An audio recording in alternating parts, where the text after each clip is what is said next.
Hey, dreamers, welcome back to your Dream Coach podcast. I'm Shayla Wey. I am a small business coach, growth strategist, and believer that your dream life starts the moment you lead like you mean it.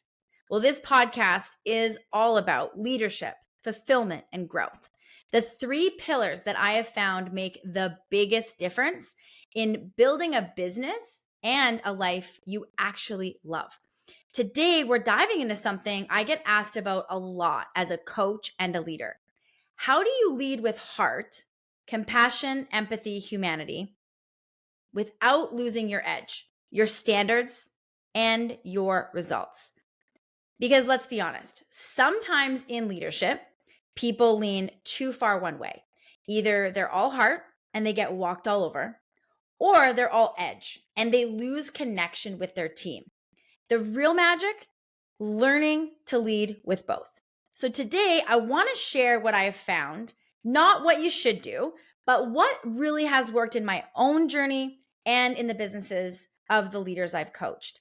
And a quick reminder, if you want to go deeper on these topics, I'd love to invite you to join the LFG Business Academy on School. It's totally free. And inside, you'll find my mini leadership series, tools, and a community of business owners who are all leading with purpose. The link is in the show notes. And so let's jump in. I want to start with this whole idea of how heart and leading with heart really builds trust. And edge is going to be the thing that sets those standards. What I have learned is that when you lead with heart, that is what is going to build trust.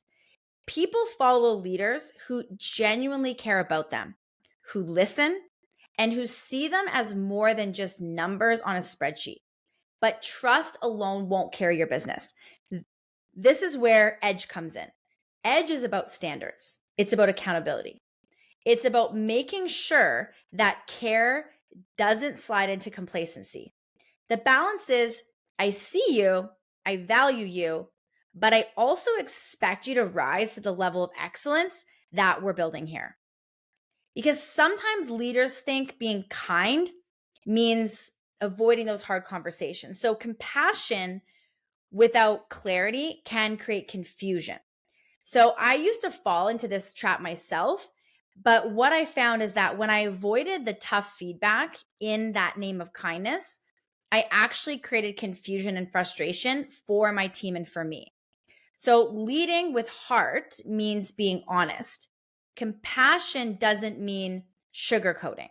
It means being clear and kind at the same time. Heart without clarity will leave people feeling lost. Edge without compassion is when people leave feeling hurt. So we need to have a little combination of both. And when our heart connects, edge inspires growth. So heart is what allows people to feel safe with you. It's that connection piece. But edge is what challenges them to grow beyond what they even thought was possible. So when I've leaned too far into heart, I've accidentally enabled mediocrity. But when I leaned too hard into edge, I've created environments where people have felt afraid. So that sweet spot is connection that inspires growth. That's where leadership lives. Now, boundaries, we all need boundaries. And again, this is something I see a lot of clients bring to our calls of how do I have boundaries in certain parts of my business. But when we really reframe this to looking at boundaries are a form of care. One of the biggest lessons I learned is that boundaries are leadership. They're not walls that shut people out. They're really those guardrails that keep everyone safe and moving in the right direction. So when you lead with heart, you want to give. But without boundaries, we can burn out. So edge means knowing your limits and then you communicate those. And so what I found is that when leaders model healthy boundaries, their teams will follow suits. And that's where that fulfillment is in action.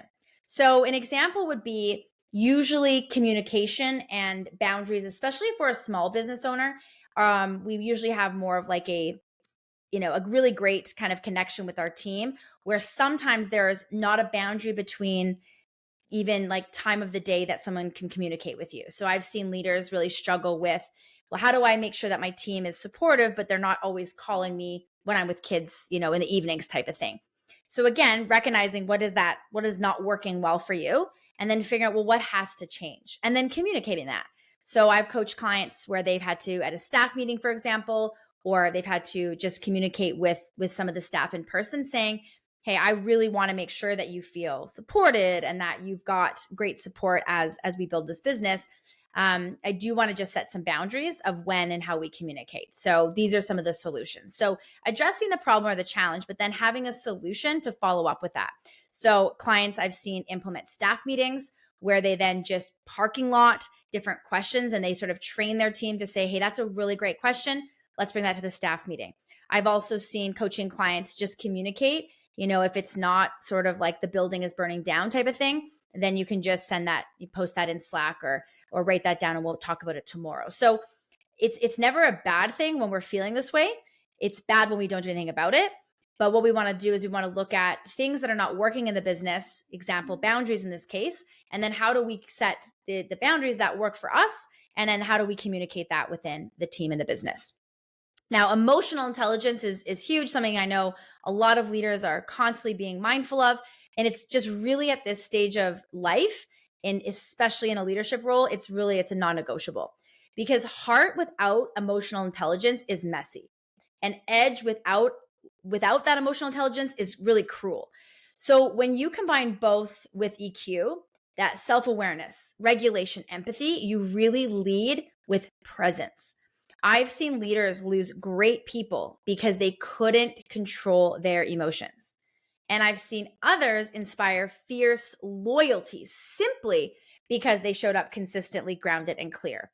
So the hidden ROI of emotional intelligence is your retention, the culture in your business, and long-term growth. Now, caring doesn't mean carrying. I talk to clients a lot about this, and this one was hard for me. And it's because leading with heart doesn't mean you need to take on everyone else's problems. And it's a challenging sometimes boundary, I guess, also to build, because when you really care about people, it's hard not to take it on. But I used to be in that space where I would carry my team's stress almost like it was my own. But what I found is that this doesn't really serve anybody, and it drains you and it disempowers them. So heart is about empathy. Edge is about equipping people to solve their own problems. So leaders don't carry the weight for everyone. They coach people to carry their own weight well. So again, helping people figure out solutions so that they can grow from there. Culture reflects the blend. So the culture of your business will mirror how you lead. So if you're all heart, you will attract people who want comfort but might resist growth. If you're all edge, you'll attract people who perform but then hit burnout. If you find a way to balance the both, you're going to create and build this really beautiful culture of accountability and care. And people will know that they can trust you to support them, but also that you're going to hold them to their potential. And that's when culture becomes magnetic. And your energy is the example. So what I have found is that your energy, more than words, really sets the tone. So if you're showing up as a leader frazzled, unclear, disconnected, your team feels it. If you show up present, grounded, and clear, they feel that too. So leading with heart without losing your edge is about how you be calm in the storm, honest in hard conversations, clear about vision, compassionate about the human in front of you. That's how you lead by example. And growth really requires both sides of you. Fulfillment and growth aren't separate. They feed each other. Heart creates fulfillment. You know you're leading in a way that honors people. Edge creates growth. And you know you're stretching yourself and others to their potential. If you only lean into one, you'll burn out or just stall out. And so what I've found is that the most fulfilled leaders are the ones who hold both heart and edge as equal tools in their leadership. And legacy leadership is built on balance. At the end of the day, what kind of leader do you want to be remembered as?